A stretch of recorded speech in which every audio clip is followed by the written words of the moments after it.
आपके दिल कैसे जीता? कहते हैं ना, कोई मानो मर जाए तो आपकी संतोष कर दे, लेकिन जो निकल गया प्यारे उसका जीवन भर संतोष नहीं होता। व्यास जैसे ज्ञानी भी अपने पुत्र के विरह में इतने पागल हो गए थे प्यारे, बर्मन भटके हैं। जो भी उनको मिलता है अब सबसे अपने पुत्र के बारे में पूछते हैं, क्या तुमने मेरे पुत्र को इस रास्ते से जाते हुए देखा है? पर कोई जवाब नहीं दे रहा है सुखदेव जी के। एक स्थान पर सुखदेव जी व्यास भगवान क्या देखते हैं, कुछ ऋषि कन्याएं एक सरोवर में स्नान कर रही थी और ऋषि कन्याओं से कहे, देव कन्याओं, क्या तुमने इस रास्ते से जाते हुए, गुजरते हुए, निकलते हुए मेरे तरुण बेटा सुखदेव को देखा है? मैं पुत्र के विरह में व्याकुल हूं, मुझे पुत्र का विरह नहीं सहा जा रहा। अगर आपने मेरे पुत्र को देखा हो तो मुझे बताओ कहां गए हैं? देव कन्याओं ने देखा व्यास जी, उनको देखकर के किनारे पर जो वस्त्र रखे थे उन वस्त्रों से अपने प्यारे तन को ढका है और कहा, महाराज तुम्हारा बेटा सुखदेव अभी अभी कुछ क्षण पहले इस रास्ते से जाते हुए उसको देखा है। व्यास भगवान का मेरा बेटा जवान 12 साल का, उसको देख करके आपने तन को नहीं ढका और मुझे बुढ़े को देख के तन को ढक रही हो, तो मुझे ऐसा लगता है कि तुम मुझसे झूठ बोल रही हो, मिथ्या भाषण कर रही हो। बड़ी महाराज आपका जो पुत्र है ना, ऐसा ठाकुर जी में रमा है, उसे संसार का कोई बोध ही नहीं है। जो भगवान में रम जाता है ना, उसे संसार में कुछ बुराई प्रतीत नहीं होती है। वो तो भगवान की बस्ती में मस्त रहता है, तन्मय रहता है, दीवाना रहता है। व्यास भगवान ने फिर अपने पुत्र को देखा, खोजा नहीं मिला। एक बार बड़े उदास होकर के अपने आश्रम में बैठे थे, अपने शिष्यों से कहा, जाओ जंगल में, तुम्हें कहीं मेरा बेटा मिल जाए तो मुझे पूछ करके मेरे पास लेकर के आओ। तो व्यास जी के शिष्य जंगल में गए और भागवत जी के कुछ श्लोक गा रहे थे। ये कहा गया है, आज कलयुग में कोई इंसान भागवत जी के एक श्लोक का भी पाठ करता है व्यक्ति, उसे 1000 गौ दान करने के बराबर पुण्य फल की प्राप्ति होती है। 1000 गौ दान करने का फल प्राप्त होता है। अगर तुम कोई भागवत का विशेष श्लोक नहीं जानते हो तो एक श्लोक सबको याद कर लेना चाहिए। और ये कहा गया है, इस श्लोक को जो भी नित्य प्रति 11 बार पाठ करता है उसके जीवन में फिर कोई संकट नहीं रह सकता, उसके संकट समाप्त हो जाते हैं, उसके सारे कष्ट दूर हो जाते हैं। तो कौन सा मंत्र है? कृष्णाय वासुदेवाय हरे परमात्मने, कृष्णाय वासुदेवाय हरे परमात्मने, प्रणत क्लेशनाशाय गोविंदाय नमो नमः। तुम्हारे शरीर में कितना भी कष्ट क्यों ना हो, घर में कितना भी कलेश क्यों ना हो, तुम कितनी भी तकलीफों से जूझ रहे हो, मैं आपको फिर गारंटी से कह रहा हूं मेरे बहन भाइयों, आप इस मंत्र को रोजाना 11 बार सुबह नहा धो करके ठाकुर जी के सामने आप जपना शुरू कर दीजिए। आपके कष्ट आपको कुछ देर में ही पता चल जाएगा कितना फर्क पड़ गया है, आपके कष्टों से आपको मुक्ति मिल जाएगी। ये भागवत का जान है, इस मंत्र में बहुत बड़ी जान है। कौन सा मंत्र होता है? बोलिए ओम कृष्णाय वासुदेवाय हरे परमात्मने प्रणत क्लेश नाशाय गोविंदाय नमो नमः। फिर बोलिए कृष्णाय वासुदेवाय हरे परमात्मने प्रणत क्लेश नाशाय गोविंदाय नमो नमः। ये मंत्र है श्री राम। कोई बड़ा जटिल मंत्र भी नहीं, बड़ा सरल मंत्र है, इसको आप जप सकते हो। जब भी तुम्हारे जीवन में कोई तकलीफ हो आप आजमाना इस मंत्र को, देखना कि जीवन में आपको फायदा होता है इस मंत्र से। तो आज बच्चों ने जाकर के जंगल में व्यास जी के पुत्रों ने, शिष्यों ने एक सुंदर गीत गाया है कि बरहा पीड़म नटवर बपु कर्णयो कर्णिकार विप्रदवास कनक कपिशं पैजयन्ती च मां रन्ध्रान् वेणुगधर्षुदया पूर्यनिगोपवृन्दै वृन्दारण्य विश्वपदरमणम् प्राविश्वगीतकीरति। ये श्लोक बच्चों ने गाया चक्कर में 18,000 श्लोक में।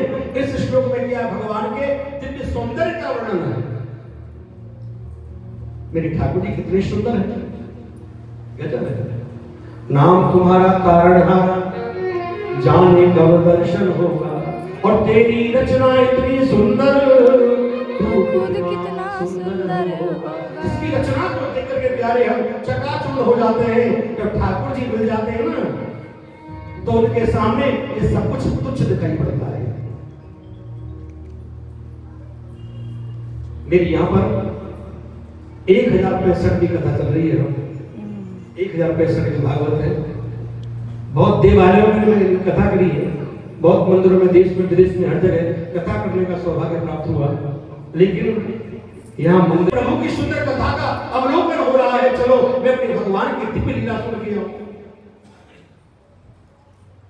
जो भगवान से प्रेम करता हो, भगवान का भक्त हो, उसे पता चल जाए कि मेरे पास में स्वयं ठाकुर जी की लीला हो रही है, कथा हो रही है, तो प्यारे वो घर में कैसे उसका मन सुखी रहेगा। उसका मन तो तोड़ता है।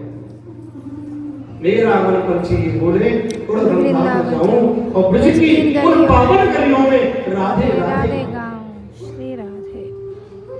भगवान के चरणों में जरूर हमें हाजिरी लगाने की आनी चाहिए। ना मालूम कौन से गुण पर दया निधि जी जाते हैं। यही सब वेद कहते हैं, यही सब ग्रंथ गाते हैं।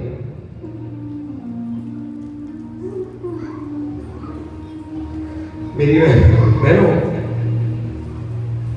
मैं आपको बता रहा था कि हमारे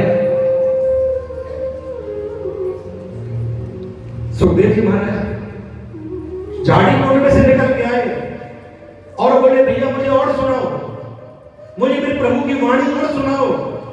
बच्चे सुखदेव जी को देख के डर गए। उल्टे पांव वापस जब व्यास जी के पास पहुंचे और कहा महाराज हमने आपका पुत्र देखा तो सही, और हमने उससे कहा कि चलो पिताजी के पास, वो आपके पास नहीं आया और हमको हमारा डर लगा, हम वापिस आ गए। बल्कि जाओ, अब आपको डर नहीं लगेगा, मेरा आशीर्वाद है। आप दूसरा श्लोक जंगल में आके जाओ, उसको दूसरा श्लोक सुनाओ, और श्लोक सुनाते सुनाते सुनाते सुनाते तुम मेरे पास आना, वो तुम्हारे पीछे आएगा और मैं अपने पुत्र सुखदेव को पकड़ लूंगा। तो बच्चों ने दूसरा श्लोक कौन सा गाया? अहोबकीयं स्थलकालकूटं जिघांसयापा यदर्तिशाधि लेवेम गतिदां चित्रां ततोऽन्यं कम्मा दयालु शरणं ब्रजेमा। वो मेरा भाग्यधारी कितना बड़ा दयालु है, वो गोविंद कितना कृपालु है। कृपा की ना होती जो आदत तुम्हारी तो सुनी रहती अदालत तुम्हारी। न हम होते मुलजिम न तुम होते हाकिम, तो किस घर में होती इबादत तुम्हारी। तुम्हारी कृपा के द्रविंदु है ये, तुम्हें सौंपते अमानत तुम्हारी। पर कृपा की ना होती जो आदत तुम्हारी। अहोबकीयं स्थलकाल को पुटपुट, जो कंस की बहन पूतना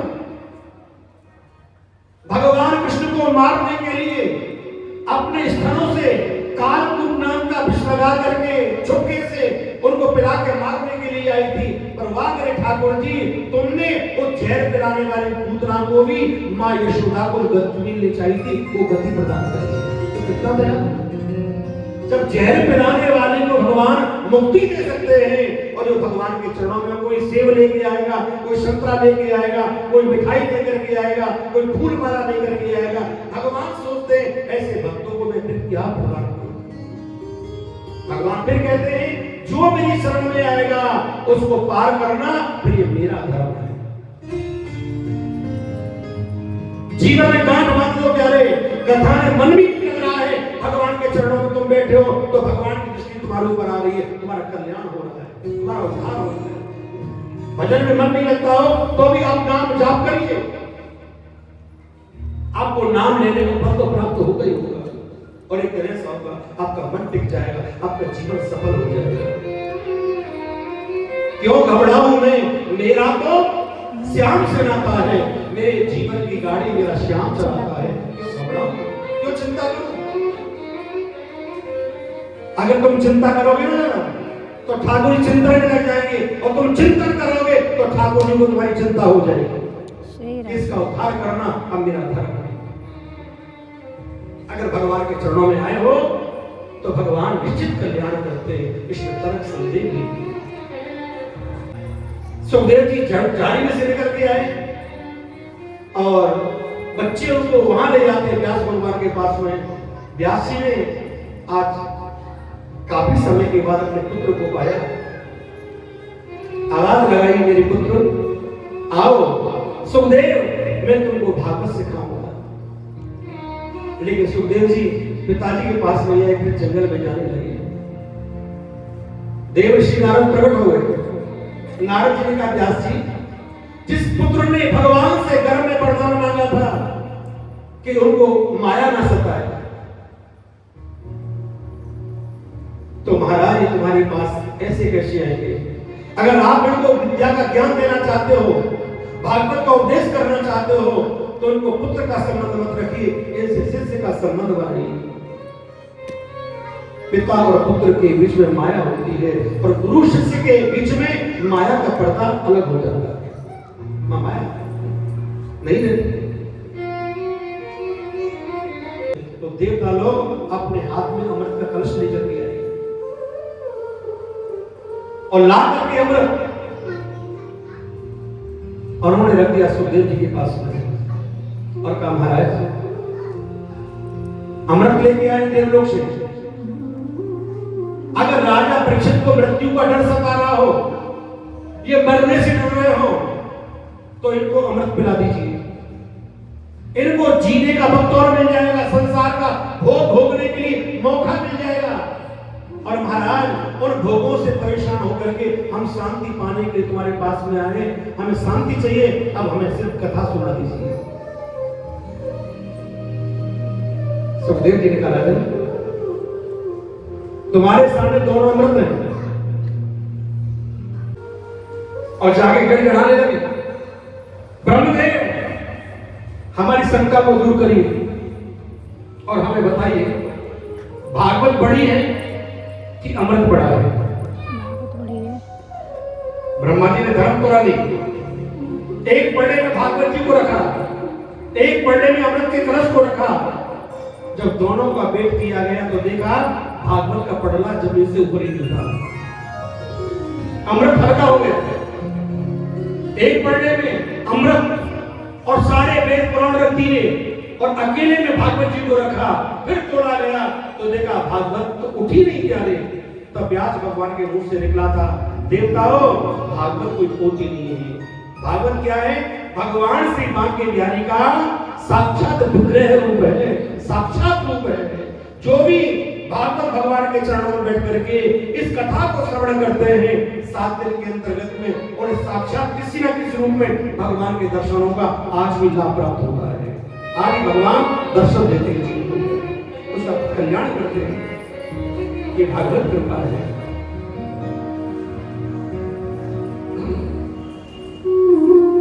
सबसे पहले सुखदेव जी ने राजा परीक्षित की सृष्टि का वर्णन सुनाया। सृष्टि के वर्णन में कहा गया, राजन जब भगवान नारायण विचार करते हुए एक से बहुत हो जाऊंगा, तो भगवान नारायण की नाभि से कमल और कमल से भगवान नारायण ब्रह्मा को प्रकट करते हैं।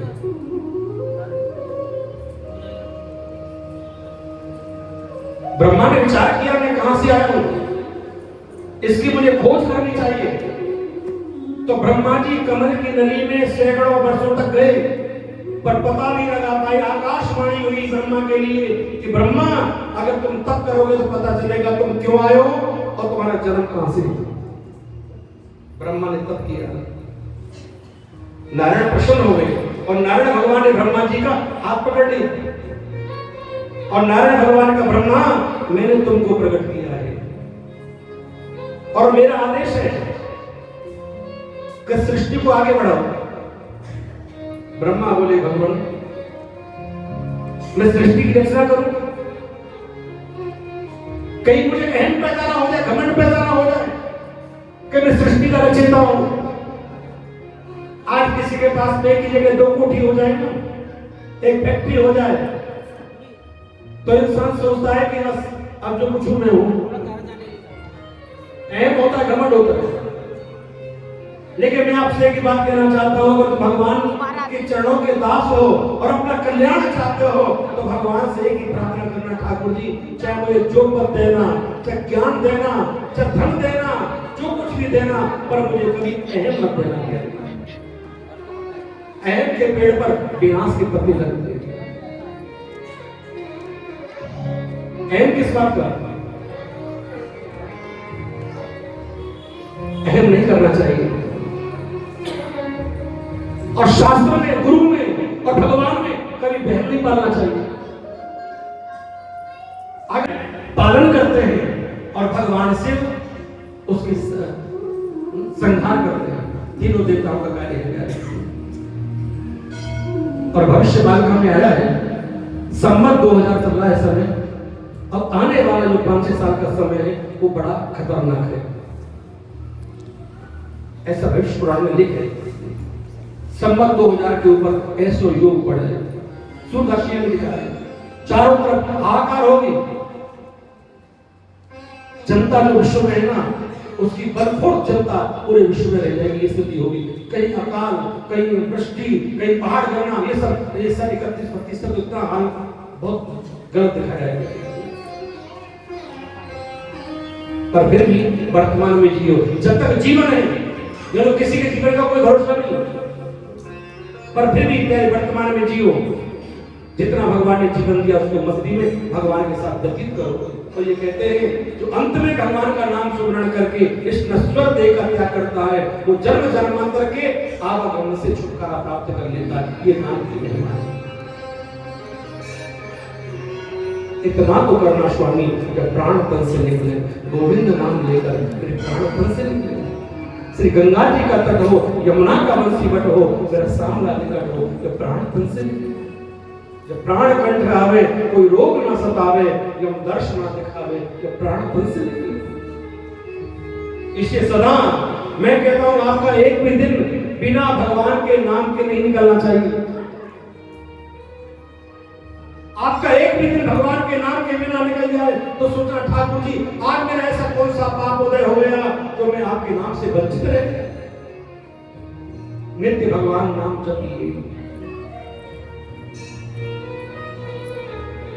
इसीलिए कहा है, मैंने आपको थोड़ी देर पहले बताया था, शास्त्रों में लिखा है, जो व्यक्ति अपने जीवन काल में एक बार भी भागवत को नियम से श्रवण कर लेता है, वो जीव फिर कभी 84 लाख योनियों के चक्कर में नहीं जाता, वो संसार के आवागमन से मुक्ति प्राप्त करता है। ये भागवत मुक्ति का साधन है। सदा सेव्या श्रीमद् भागवती कथा यस्य श्रवण मात्रेण हर चिंतन समासरे। अपने चित्त में भगवान को सदा बसा के रखिए और भगवंत कथा श्रवण करते रहिए। कहो तो दीन दयाल के भनक पड़ेगी कहां। तो सबसे पहले ब्रह्मा जी ने सृष्टि में एक जोड़ा रचा है स्त्री पुरुष का, महाराज मनु और सतरूपा। मनु से ही हम सब लोग मनुष्य कहलाए और उनकी सब आगे चल के संतान है। महाराज मनु के आगे चल के 2 पुत्र हुए थे, एक का नाम था प्रियव्रत और एक का नाम था उत्तानपा। इनके 3 बेटी हुई थी, एक का नाम देवहूति, एक का नाम आकुति, एक का नाम प्रसूति। जो देवहूति थी उसका विवाह आगे चल के ऋषि देव का नाम था कर्दम ऋषि, उनके साथ हुआ था पहले। जिनके घर में बालक के रूप में सबसे पहले 9 कन्याओं का जन्म हुआ था। 10वीं संतान में भगवान कपिल देव प्रकट हुए। बोलो कपिल देव भगवान की जय। ये 9 कन्याएं जानते क्या है? ये 9 कन्याएं 9 भक्ति है। भगवान को प्राप्त करने के लिए भक्ति करना जरूरी है। और जो मेरे बहन भाइयों इस मनुष्य जीवन में भक्ति नहीं करता, वो जीवन के साथ में एक धोखा करता है। ये जीवन मिला है मुक्त होने के लिए, ये जीवन नहीं मिला संसार में बचने के लिए। और इस जन्म में अगर हमने भगवान को प्राप्त करने के लिए कोशिश नहीं की, तो ऐसा अवसर फिर किसी योनि में मिलने वाला भी नहीं है। ये शाम विद्या संग प्रथम भक्त संतन कर शक्ति का दर्शन है, उसी को हम सत्संग कहते हैं। इसके साथ दिन आपको ठाकुर जी के साथ रहने का मौका मिला है। आपका कोई दिन व्यर्थ ना चला जाए जिस दिन आप भगवान के साथ ना मिलो। पूरी कथा को ना सुनो जाए, कोशिश करिए। नाम मालूम कौन से गुण पर दयानंद रीझ जाते हैं, यही सब वेद कहते हैं, यही सब ग्रंथ गाते हैं। ना मालूम भगवान की कृपा मेरे जीवन में बरस जाए, और जरूर बरसती है। और वरदान मांगिए नारायण से कि तुम्हें मेरे गर्भ से जन्म मिले, इसके बाद आप इस गोदी बैठोगे।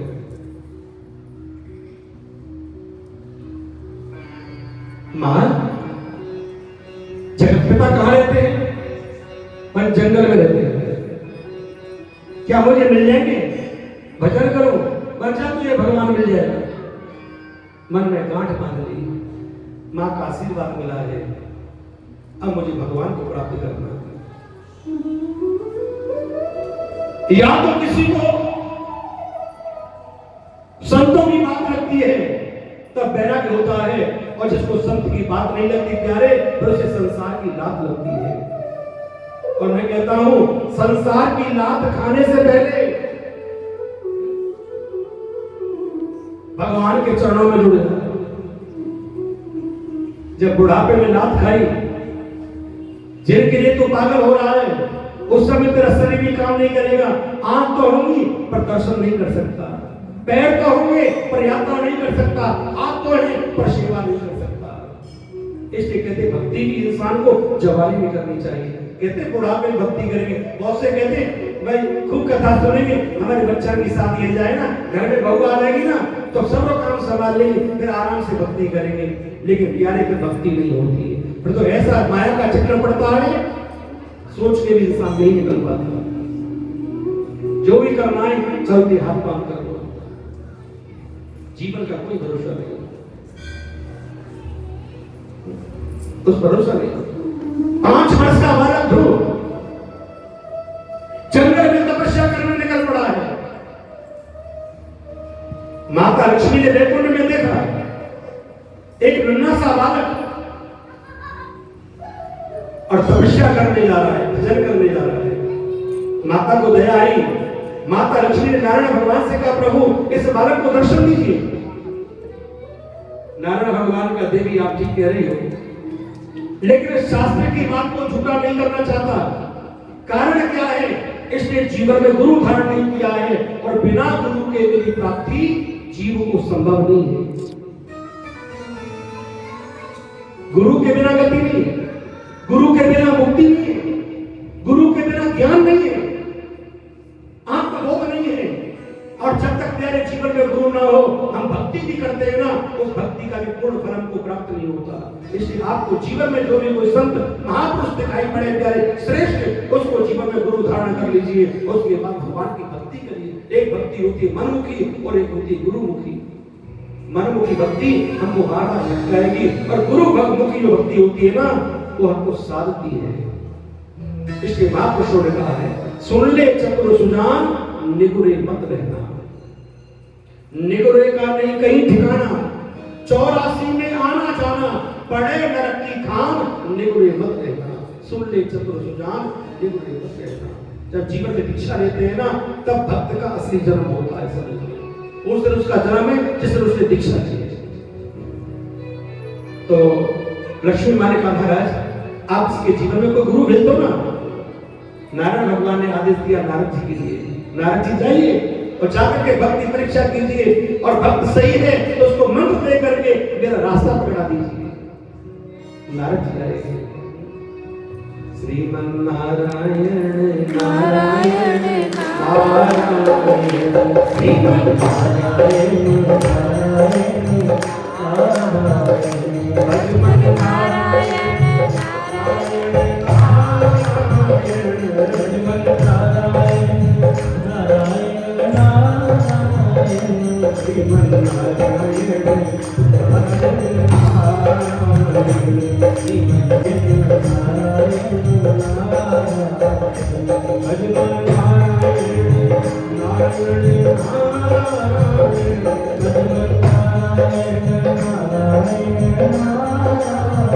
तो मैं आपको फिर बता रहा हूं, भगवान अपने भक्तों को अपना दर्शन देने से पहले उनके जीवन में संत या गुरु भेजते हैं। जब संत मिलन हो जाए, तेरी वाणी हरि गुण गाए, तब इतना समझ लेना तेरा प्रभु से मिलन होगा। नारद जी बड़े खुश हो गए, ध्रुव जी बड़े खुश हो गए। नारद जी ने ध्रुव को देखा, ध्रुव ने नारद जी को देखा। ध्रुव जी ने नारद जी के चरण पकड़ लिए। नारद जी बोले, बेटा कहां जा रहे हो? मुझे भगवान से मिलना है, आप मुझे आशीर्वाद दीजिए बाबा कि मुझे भगवान मिल जाए। ध्रुव जी ने कहा, नारद जी बोले, अरे बालक, अभी तेरी छोटी सी अवस्था है, भगवान से मिलने की भी क्या जल्दी है? अरे बुढ़ापे में भगवान से मिलना चाहिए। ध्रुव जी बोले, महाराज क्या इस बात की गारंटी है कि सब बुढ़ापे तक जिएंगे? सामान्य 100 वर्ष के पल की खबर नहीं, सामान्य 100 वर्ष के पल की खबर नहीं। सच धज कर जिस दिन मौत की सहजादी आएगी, न सोना काम आएगा न चांदी आएगी। कि साथी है मित्र गंगा के जल बिंदु पान तक, साथी है मित्र गंगा के जल बिंदु पान तक।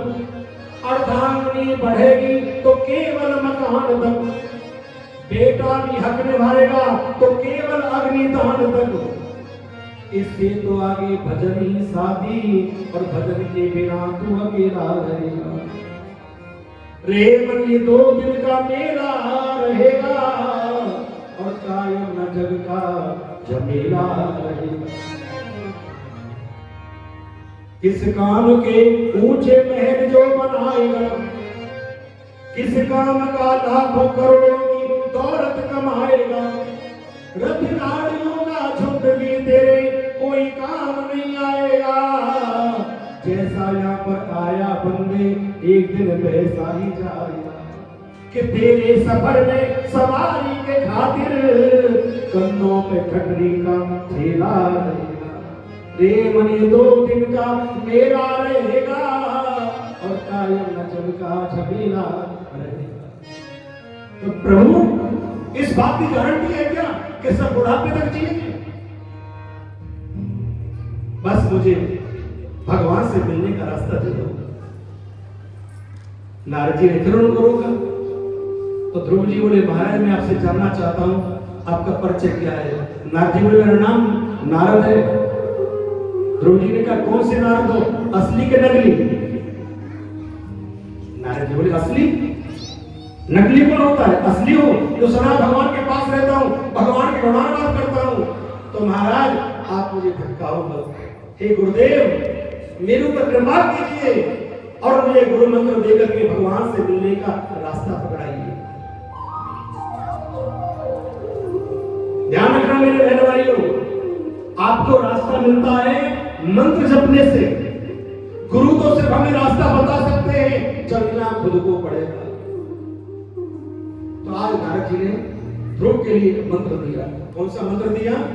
ओम नमो भगवते वासुदेवाय। ओम नमो भगवते वासुदेवाय। कि तस्मात् गच्छ भद्रं ते यमुनायाः तटं शुभं पुण्यं मधुवनं यत्र सानिध्यं नित्यदा हरे।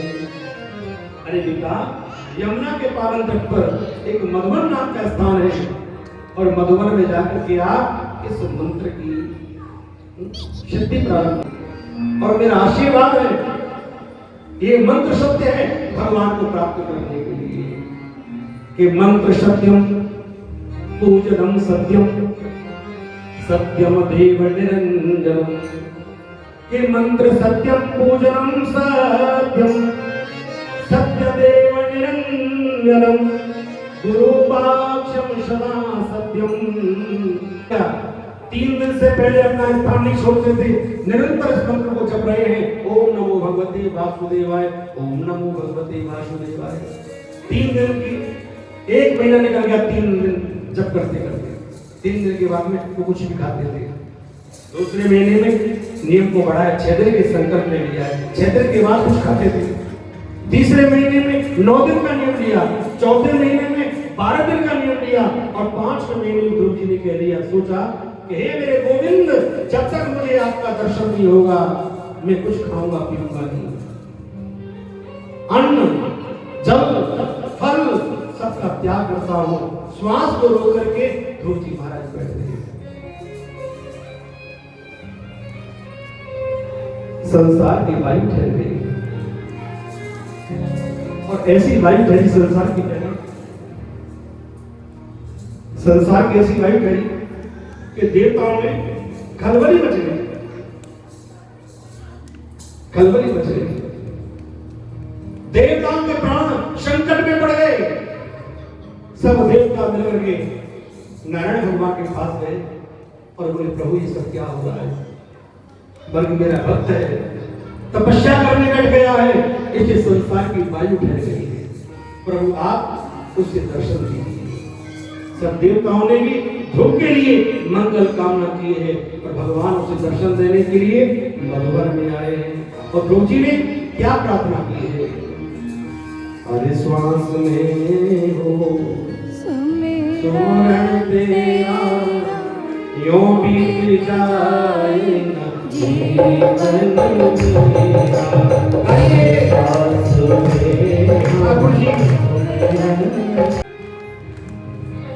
भगवान नारायण अपना बैकुंठ छोड़ करके मृत्यु लोक में मधुवन में ध्रुव जी को दर्शन देने गए। कैसे आए? शंख चक्र शोभित गदा लिए कर कमल विशाल,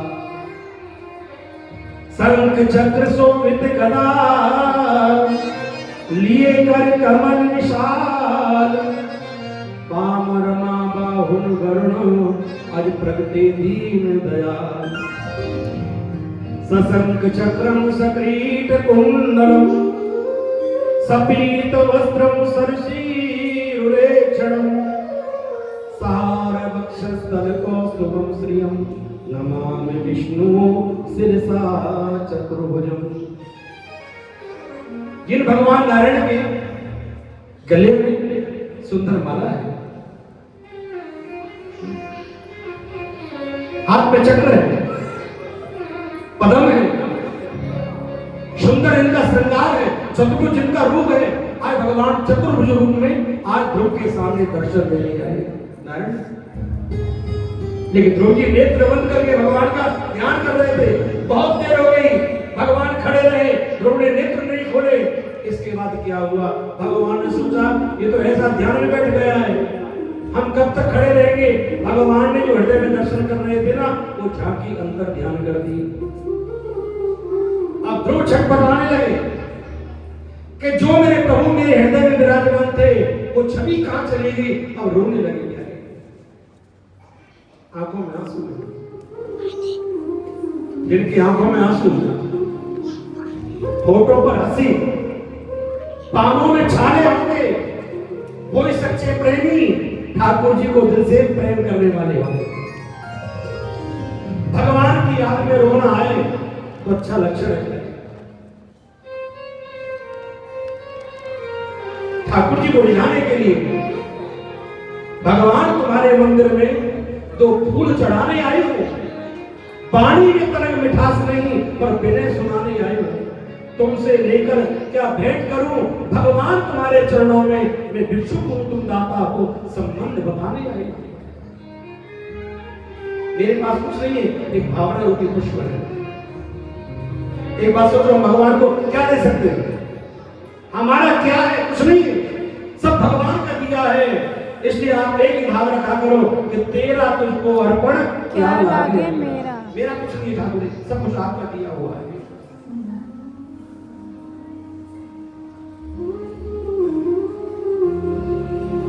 इसके प्यारे भगवान के दास बन के जियो।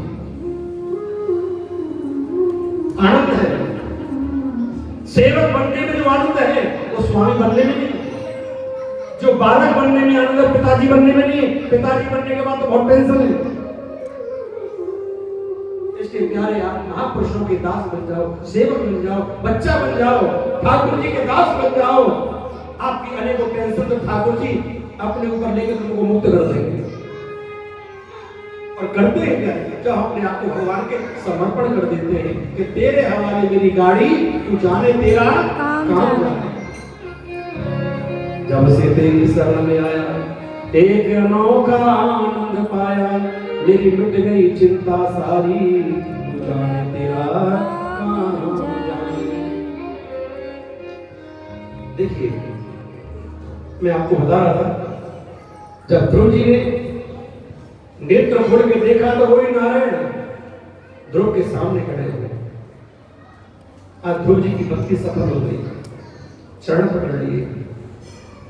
ध्रुव जी कुछ बोलना चाह रहे थे लेकिन बोल नहीं पा रहे हैं, पर भगवान ने कैसी कृपा करी, अपना शंख उस बालक के होठों से लगाया। अब 5 वर्ष का बालक वेद मंत्रों में भगवान की स्तुति गा रहा है। योनिता प्रविश्यवाच विनाम प्रशुप्ता संजीवयति किल सत्यधरा स्वधामना अन्यास्त हस्त चरण श्रवणाचारम पंगुमलंघ्यते। अंधा भी देखने लग जाता है। भगवान की कृपा के सामने सब व्यर्थ है। भगवान की कृपा चाहिए जीवन में बस। ठाकुर जी, तुम्हारा हस्त मेरे ऊपर से कभी ना उठ जाए, बस मैं आपकी छत्र छाया में जियो। भगवान के बन के जियोगे तो आप जीवन में कभी दुखी नहीं होंगे, आप सुखी रहोगे। भगवान का बेटा वरदान मांगो, ध्रुव का पढ़ो, अब क्या वरदान मांगो? आप मुझे मिल गए, इससे बड़ा मेरे जीवन में क्या वरदान होगा? भगवान को भूलना ही मनुष्य के जीवन में सबसे बड़ी विपत्ति है, और भगवान को याद रखना ही सबसे बड़ी संपत्ति है।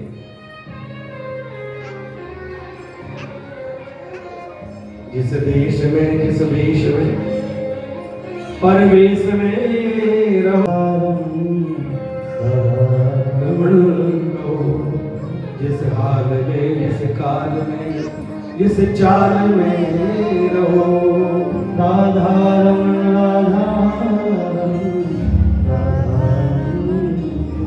चाहे योग में, चाहे भोग में, चाहे शोक में रहो, राधा रमण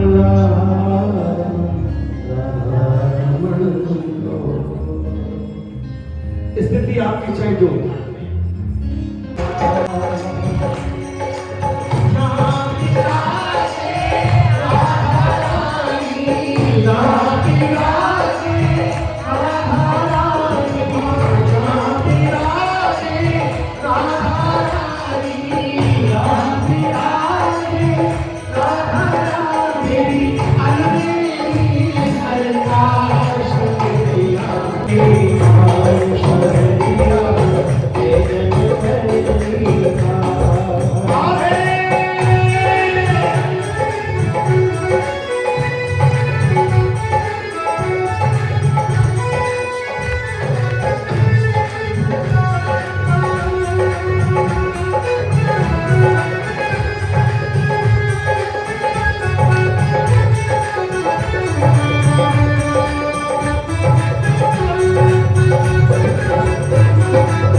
से प्यारी लूट लूटिए, ऐसा मौका कब मिलेगा?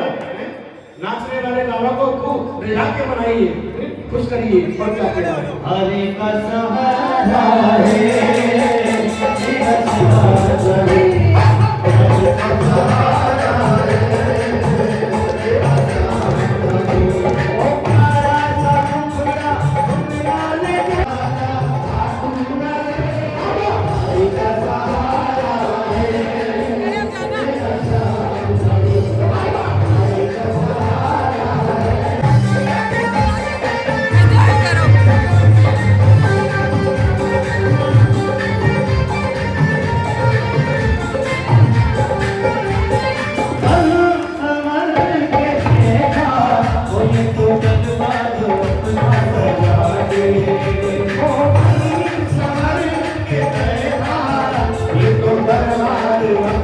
सजा दे।